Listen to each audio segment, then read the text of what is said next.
Hey, what's up guys? Welcome back once again। सैनिकों का दो ग्रुप चाइना के एक जंगल के अंदर जा रहा है। इन लोगों को एक खास चीज की तलाश है जिसकी जरूरत सिर्फ इन्हें नहीं बल्कि सरकार को भी है, इसीलिए वो अपनी जान जोखिम में डालकर यहाँ पर आए हैं। जान जोखिम में ऐसा क्यों मैं कह रहा हूँ अभी पता चल जाएगा। जब ये सभी अपनी उस छोटी सी कश्ती से आगे बढ़ रहे थे तो उसी समय इनकी एक राह पे छोटा सा सांप आ जाता है, जो देखकर कैप्टन उसे मारने का आदेश देते हैं। लेकिन जो इनके साथ लोकल आदमी था वो एक पुजारी था। उसका कहना था कि वो ऐसा ना करे वरना वो नाराज हो जाएगा। ये सब उसी के परिवार है, पर कोई भी सोल्जर उसकी एक बात नहीं सुनता और छोटे सांप को मारकर पानी में गिरा देता है। क्या हुआ? शुरू हो गया मौत का खेल। कुछ ही देर के बाद हमने पानी के नीचे एक ऐसी विशाल परछाई देखी और इतने में ये लोग समझ पाते हैं उतने में वो अपना पूरा मुंह फाड़ कर बाहर निकला और एक को सीधा कच्चा निकल गया और जंगल में सन्नाटा पसर गया। सारी बंदूकधारी लोगों की हेगड़ी निकल गई। कैप्टन ने फौरन कश्ती को घुमाने को कहा, लेकिन अब भागने का कोई मतलब नहीं बनता क्योंकि उसे गुस्सा आ चुका है और जब तक वो गुस्सा शांत नहीं होगा वो चुपचाप तो बिल्कुल नहीं बैठेगा। जब ये लोग पीछे हटना शुरू हुए तो वो आगे बढ़ना शुरू हो गया, जो देखकर सभी ने एक साथ गोली बरसाने लगे और हर तरफ गोलियों की गंगनाहट गूंज उठी। वो भी अपना रास्ता बदल लेता है और तब कैप्टन फौरन किनारे पर जाने को बोलते हैं, लेकिन जाते जाते वो अपने एक शिकार लेकर बचे हुए जितने भी लोग थे अब सभी भागकर जंगल की ओर आ गए। लेकिन इस बात का जरा भी अंदाजा नहीं है कि वो पानी में कम जमीन पर ज्यादा शक्तिशाली है। अब तो पाताल में भी अगर भाग जाएंगे तो भी वो उन्हें मौत के घाट उतार कर रहेगा।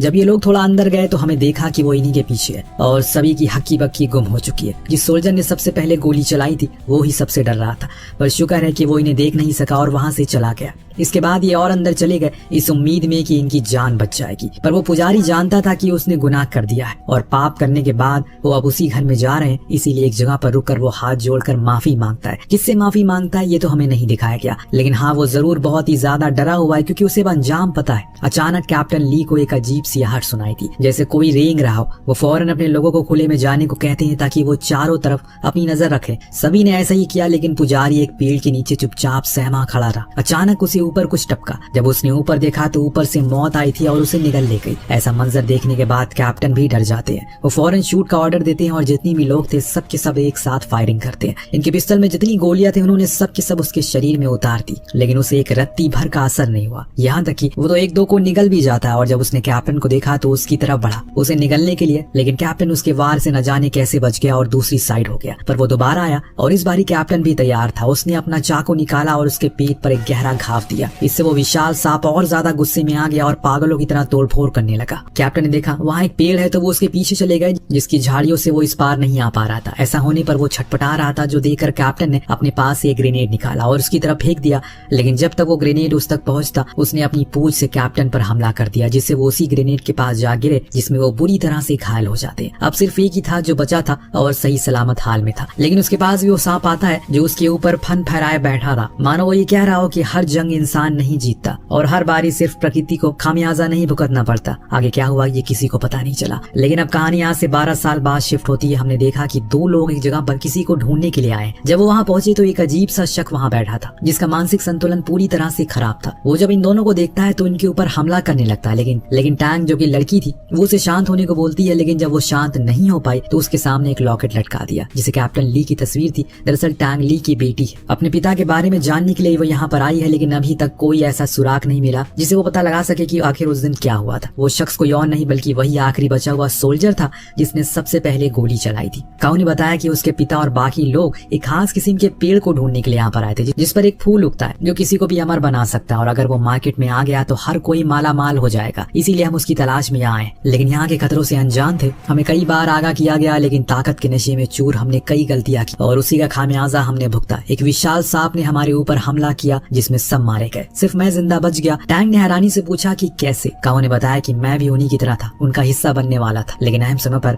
वहाँ एक छोटी बच्ची आ गई जिसने एक धुन बजाई और जो सुनकर सांप वहाँ से चला गया। वो पास के ही कबीले में रहती है। उस टापू पे ऐसे कबीले में रहने वाले लोग बहुत ही कम है, लेकिन जब मैं वहाँ गया तो मुझे पता चला कि वो विशाल सांप उनका पालतू है जो उन्हें कुछ नहीं कहता। इसीलिए उनसे उस छोटी बच्ची की बात को मान लिया। उन लोगों ने मेरा बहुत ख्याल रखा और फिर बाद में मुझे एक नक्शा भी दिया ताकि मैं उस आइलैंड से बाहर आ सकूं। टैंग का कहना था कि वो किसी किसी भी हाल में उस टापू पर जाएगी ताकि अपने पिता के बारे में जानकारी इकट्ठा कर सके और लोगों को ये समझाने के लिए मजबूर करे कि कुछ विलुप्त जानवर है जो अभी भी जिंदा है, लेकिन वो जहाँ है उन्हें वहीं रहने दे, उन्हें छेड़ा ना जाए वरना अनर्थ हो जाएगा। काऊ का कहना था वो उस टापू पर ना जाए क्योंकि वहाँ जाने वाला कभी वापस ही नहीं आता, पर टैंग को तो जाना था। उसने नक्शा लिया, एक छोटी बोट लेकर निकल गई अपनी टीम के साथ। उन्हें सच में कुछ ऐसा मिलने वाला था जो अभी तक किसी को कभी हासिल नहीं हुआ था और ना ही किसी ने उसे देखा था। उस सांप से भी अद्भुत कुछ। इन लोगों के साथ एक फोटोग्राफर भी होता है जो सारी चीजों को अपने कैमरा में कैद कर रहा था। हमने देखा कि टैंग काफी बारीकी से उस नक्शे को पढ़ने की कोशिश कर रही थी, लेकिन तभी अचानक इनके बोट पर एक झटका लगा। सबके सब डर गए। हालांकि इनमें किसी ने किसी को देखा नहीं, लेकिन हमने देखा कि दरअसल ये एक 2 मुंह वाला सांप था जिसके पैर भी थे। वो बस इनके नीचे से गुजरा था और इतने में ही ये डर गए। जो कैप्टन था बोट का वो वापस आ जाने को कहता है क्योंकि जो कुछ भी चीज वो थी वो बहुत ही बड़ी थी और इनके रडार में ही शो नहीं हुआ।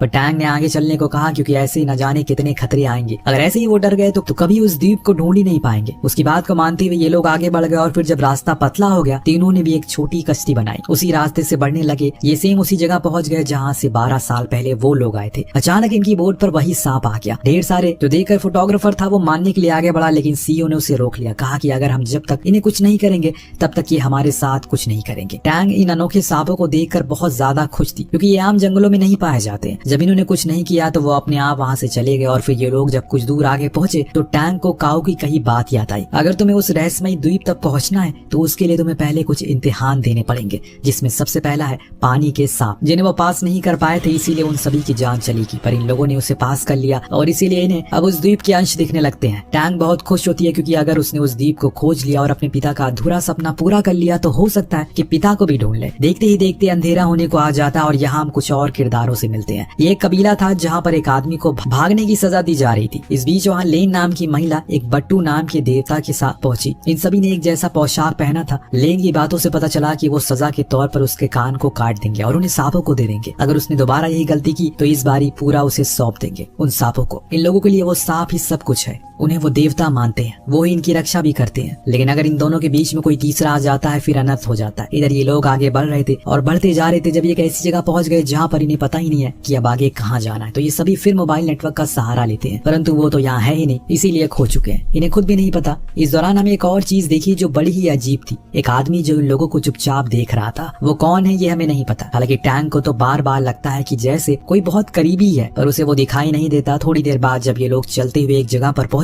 तो वो जगह नदी का किनारा था जहाँ थोड़ी बहुत झोपड़पट्टी थी। ऐसा लग रहा है कि कोई रहता हो वहाँ पे। सीईओ ने आवाज लगाई तो अचानक खिड़की दरवाजे बंद होने लग गए। सबके सब डर गए कि कौन सी जगह है ये। लेकिन फिर वहाँ लिन आई। जी हाँ, वही लड़की जिसको हमने कल रात उस आदमी को सजा देते हुए देखा था। वो इन लोगों को यहाँ देखकर पहले तो हैरान हुई, फिर इनसे वजह पूछी आखिर वो यहाँ क्यों आए हैं। टैंग ने बताया कि वो द्वीप को ढूंढ रहे हैं जहाँ पर वो रेयर पाइथन मिलते हैं जिन्हें वो रिकॉर्ड करना चाहते हैं। ये सुन लिन के बगल में खड़ी उसकी छोटी बहन शाशा ने हैरानी भरी आवाज में कहा, किसने कहा आपसे यहाँ कुछ मिलेगा? कुछ नहीं है यहाँ पर, और हो सके तो जितनी जल्दी हो सके यहाँ से चले जाओ वरना अनर्थ हो जाएगा। उसकी ये चेतावनी थी जो सुनकर सभी हैरान रह जाते हैं। लेकिन सीईओ का कहना था उनकी बोट 3 दिन बाद लौटेगी तो क्या तब तक के लिए वो यहाँ पर ठहर सकते हैं? शाशा ने तुरंत ना में जवाब दिया, पर लिन ने हाँ बोल दिया। कहा कि ये हमारे मेहमान है और इन्हें रहने दो यहाँ पर। अब सब अपना सामान वगैरह लेकर बताई हुई जगह पर पहुंच जाते हैं जहाँ बट्टू ने उनका सामान रखवा दिया था। पर जितने भी वहाँ लोग थे हर कोई उन्हें बड़ी अजीब सी नजरों से देख रहा था, जैसे वो कोई नहीं चाहता हो कि ये लोग यहाँ पर रहे। रात हुई, सब लोग खाने में बैठे, दोनों बहनें भी वहाँ मौजूद थी। तब टैंग ने अपनी जेब से एक चीज निकाली और लिन को दिखाते हुए पूछा, क्या इसके बारे में तुम जानती हो? लिन का चेहरा एकदम से उतर गया। वो वहाँ से चली जाती है और जब ये लोग सो जाते हैं तो हमने देखा कि लिन अपने आदमियों को एक आदेश देती है जिसमें वो किसी को मारने के लिए कह रही थी और बाद में उन सांपों को खिलाने को भी। उसने बस इतना कहा कि तुम्हें मेरे पिता को मारा है, अब मैं किसी को नहीं छोड़ूंगी।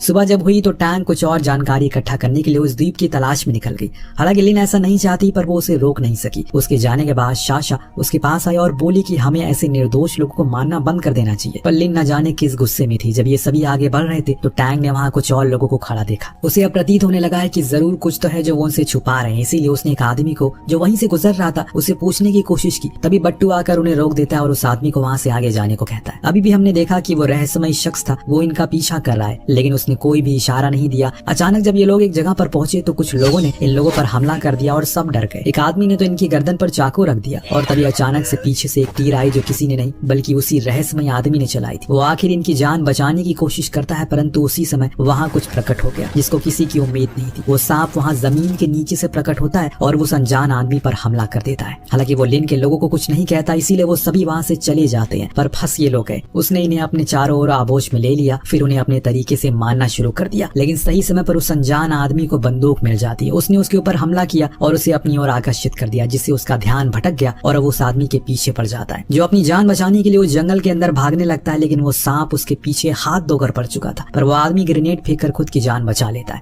इसके बाद वो आदमी फिर कहीं गायब हो जाता है। टैंग को अब पूरा यकीन हो गया है कि जरूर वो दोनों बहनें कुछ न कुछ तो छुपा रही हैं। जब रात हुई तो बट्टू उस आदमी को मारकर नदी किनारे ले जाता है, जिसे टैंग ने आज सुबह बात की थी। रास्ते के दौरान दरअसल सभी को मना किया गया था उनसे बात करने के लिए, लेकिन उसने की और उसका खामियाजा भुगता उसने। अब बट्टू उसे उसी सांप वाले इलाके में फेंक देता है, जिसके बाद हमने जैंग को देखा जो नदी किनारे नहाने के लिए जाता है, पर वहाँ उसे लिन दिख गई तो वो उसे रिकॉर्ड करने लगा। पर वो ये बात जानती थी, इसीलिए वो उसे इनवाइट करती है, तो वो बेचारा खुशी के मारे बिना कुछ सोचे समझे पानी में चला गया। फिर जो हुआ उसने कभी नहीं सोचा था ये होगा। लिन उसे अपने करीब बुलाती है, फिर एक सांप से उसके प्राइवेट पार्ट को कटवा देती है, जिससे वो बेचारा वहीं तड़प के मारा जाता है। कुछ समय के बाद उसी के एक साथी उसे नदी में तैरते हुए देखा और उसे फौरन बाकियों के पास लेकर आया। जब साशा ने उसे देखा तो बताया कि इसकी जान सिर्फ एक ही चीज बचा सकती है, और वो है वही अनमोल फूल जो समुद्री पोलिप्स के नाम से जाना जाता है, और वो ही इन सांपों के जहर का तोड़ है। लेकिन उसे ढूंढ पाना इतना आसान नहीं है। लेकिन अब टैंग और उसके साथियों ने ठान लिया है कि वो किसी भी तरह करके उसे ढूंढ कर लाएंगे, क्योंकि उन्हें अपने दोस्त की जान बचानी है। जब साशा ने इन लोगों की हिम्मत देखी तो उसे बताया कि उन्हें काले पहाड़ के पास जाना पड़ेगा, जो जगह के इस द्वीप के सबसे खतरनाक जगहों में से है, वही तुम्हें वो फूल मिलेगा। साशा ने अपनी बहन से कहा हमें उनकी मदद करनी चाहिए, पर वो इनकार करती है और इसीलिए वो खुद उन लोगों के साथ जाने लगती है। लिन ने बट्टू को सभी को मारने का आदेश दिया। जब ये सभी लोग गुफा तक पहुंचे तो वहाँ टैंग ने आकर साशा से पूछा भला वो अपनी बहन को छोड़कर उनके साथ क्यों आई है। तो उसने कहा कि वो लोग काफी अच्छे हैं, उन्हें अपने मतलब की कोई परवाह नहीं है, वो सिर्फ अपने दोस्त की जान बचाना चाहते हैं।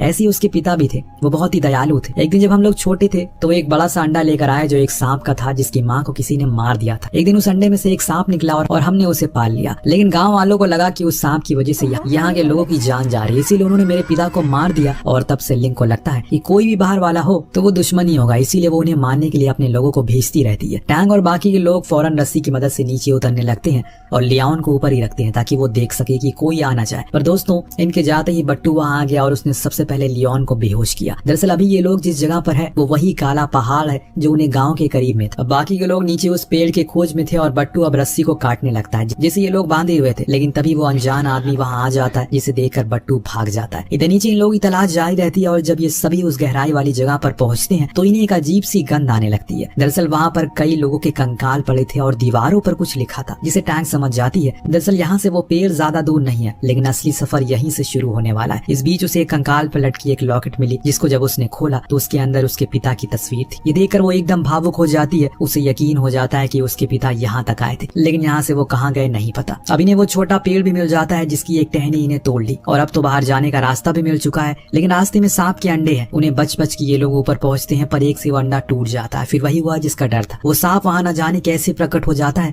और इनके पीछे बढ़ जाता है। वो साशा को भी नहीं छोड़ रहा। अब सीओ ने बहकाकर उसे अपने पीछे लगा तो लिया, लेकिन अंत में वो भी उसके साथ आ गया और सभी की जान खतरे में आ गई। चाहे जितना भी भाग लो वो अब बचने वाले नहीं है। वो सांप अब उनके सामने फन फैलाए खड़ा था। लेकिन दोस्तों इससे पहले कि वो किसी की जान लेता, अचानक वही रहस्यमयी शख्स प्रकट हो गया, वो भी उस सांप के ऊपर, और उसे वो सांप कुछ नहीं कहता। जब वो आदमी टैंग को देखा तो उसे अपना निकाब हटाता है। टैंग उसके करीब गई तो वो शख्स ने एक लॉकेट दिखाया जिसका आधा टुकड़ा टैंग के पास भी मौजूद था। ये पल बेहद भावुक था क्योंकि आज से टैंग को अपने पिता मिल चुके थे। दोनों खूब रोते हैं क्योंकि आज वो सालों के बाद मिल रहे थे। दूसरी तरफ लिन ने इन्हीं के एक साथी गिना को बंदी बना लिया। तभी उसके पास साशा आई जिसने उसे समझाया कि वो ये सब करना बंद कर दे। उनके पिता का बदला पहले ही पूरा हो चुका है, उसे ऐसे निर्दोष लोगों को मारना बंद कर देना चाहिए। पीछे से बाकी लोग आकर गेना को चुरा लेते हैं और अपने जख्मी दोस्त को भी वो पेड़ का रस पिला देते हैं, जिससे वो होश में आने लगते हैं। लेकिन तभी वहाँ लिन आकर बांसुरी बजा देती है, जिससे उसका वो सांप आ गया जो अभी ने मारने के लिए आगे बढ़ रहा था। लेकिन ली अब अपना सांप बुलाता है और फिर दोनों में लड़ाई होती है, पर लिन का सांप ज्यादा ताकतवर निकला।